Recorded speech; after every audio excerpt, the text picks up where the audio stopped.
Assalamu alaikum and good evening, dear first year students. It's Learn with Gemini. जैसा कि आपके first year के जो बोर्ड एग्ज़ाम्स हैं वो करीब आ रहे हैं,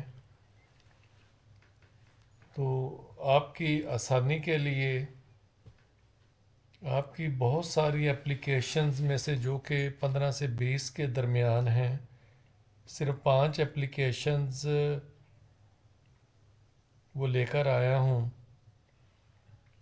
लेकिन एक बात फिर से करता चलूँ, जैसा कि मैं हर बार कहता हूँ कि आपने अपने कॉलेजेस में एप्लीकेशंस के सारे टेस्ट दिए हुए हैं, सो वो सारी एप्लीकेशंस आपके जहन में होनी चाहिए और फोकस आप इन 5 पे कर लें। इसमें पहली एप्लीकेशन आपकी एप्लीकेशन फॉर री एडमिशन है। दूसरी application issuance of character certificate है, और अगर आप ये एक याद कर लेते हैं तो सिर्फ 2 या 3 सेंटेंसेस बदल कर आप उसी को माइग्रेशन सर्टिफिकेट में कन्वर्ट भी कर सकते हैं। वो कैसे कर सकते हैं कि इशुएंस सर्टिफिकेट में आप ये लिखते हैं कि मैंने आगे दाखला लेना है, इसलिए मुझे इसकी ज़रूरत है। जबकि माइग्रेशन में आप उसकी जगह पे ये लिख देंगे कि मेरे वालिद साहब का तबादला दूसरे शहर में हो गया है, इसलिए हम सारी की सारी फैमिली वहाँ पे शिफ्ट हो रहे हैं। और ये आपकी जो माइग्रेशन सर्टिफिकेट में 2-3 लाइंस है, सिर्फ आपने वो उठानी है। अगर ये माइग्रेशन वाली आपकी एप्लीकेशन आती है तो ये अगर आप एक याद कर लेंगे तो ये दोनों पे आप लिख सकते हैं। देन तीसरी एप्लीकेशन आपकी चेंज ऑफ सब्जेक्ट है, और द फोर्थ वन जो आपकी एप्लीकेशन है वो ग्रांट ऑफ फ़ी कंसेशन है। जैसा कि आपने ये याद की हुई है, ये फुल फ़ी कंसेशन है या हाफ फ़ी कंसेशन है। तो जो कि एक बड़ी मशहूर एप्लीकेशन है कि हम 4-5 बहन भाई हैं, हमारा कुनबा हमारी फैमिली बड़ी है, मेरे वालिद साहब की जो अर्निंग है, जो इनकम है वो बहुत कम है, और मुझे पढ़ने का बहुत शौक़ है, इसीलिए मेहरबानी करके आप मेरी फ़ी जो भी यानी कि आपने जैसे भी याद की हुई है उसी को आपने सेम रखना है।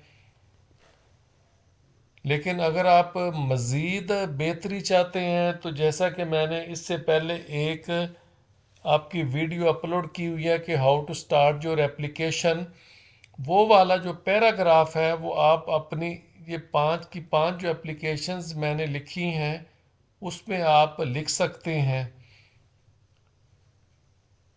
तो बाद में फिर जो आपका रेलिवेंट टॉपिक है फ़ी कंसेशन वाला, उसमें वो चीज़ें ऐड करेंगे। फ़र्ज़ करें ग्रांट ऑफ फ़ी कंसेशन है, सबसे पहले वो वाला पैराग्राफ लिखेंगे, उसके बाद आप ये लिखेंगे कि मेरे वालिद साहब के हम 4-5 बहन भाई हैं, और मेरे वालिद साहब की जो इनकम है वो कम है, जो कि अफोर्ड नहीं करते, जबकि मुझे पढ़ने का शौक़ है, जैसे आपने याद की है। फिर उसके बाद आप वो लाइंस लिख देंगे।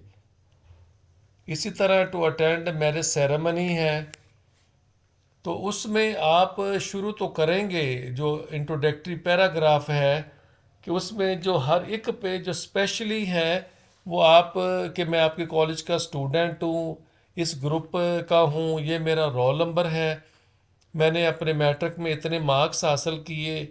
तो बाकी आगे जो आपकी दूसरी को करिकुलर अचीवमेंट्स है वो भले सारी आप इस पे ना लिखें, अटेंड मैरिज सेरेमनी पे आप टू द पॉइंट आ जाएं। तो ये सिर्फ 5 आपकी एप्लीकेशंस हैं। होप सो कि इंशाल्लाह पिछले सालों की तरह इस साल भी इन्हीं में से कोई एक आपकी एप्लीकेशन वो आ जाएगी। तो इससे हट के जो आपकी और एप्लीकेशंस हैं, जैसे आपकी सिक लीव है, री एडमिशन है, जो इधर भी मैंने लिखी हुई है, ये कम से कम 6-7 जो 8 एप्लीकेशंस हैं आपकी refund of hostel dues, library dues या रिमिशन ऑफ लाइब्रेरी फंड या फ़ाइन, ये सारी की सारी एप्लीकेशंस जो कि 7-8 हैं, ये एक बना के भी इस को लिखा जा सकता है। यानी कि जो आपका इंट्रोडक्टरी पैराग्राफ होगा, जो कि मैंने पहले वीडियो में दिया हुआ है कि how to start your application, वो वाला लिखा जाएगा। और आगे उसके बाद यानी कि थोड़े थोड़े सेंटेंसेस आपके बनेंगे जो कि हर एक पे एडजस्ट हो सकते हैं, और आपकी जो एप्लीकेशन होगी वो बिल्कुल करेक्ट होगी, टू द पॉइंट होगी। तो सबसे पहले तो ये सिर्फ 5 एप्लीकेशंस हैं, ये हैं। और अगर इससे हट के जो बाकी मैंने अभी आपको एप्लीकेशंस की बात की है, तो सोच रहा हूँ कि वो भी सिर्फ एक बना के आपके लिए लिख दी जाए, ताकि अगर उनमें से आपके बोर्ड के पेपर में एप्लीकेशन आती है तो वो जो एक आपने याद की होगी वही आप उस पर लिख सकते हैं और वो बिल्कुल ठीक हो जाएगी। So thanks you very much.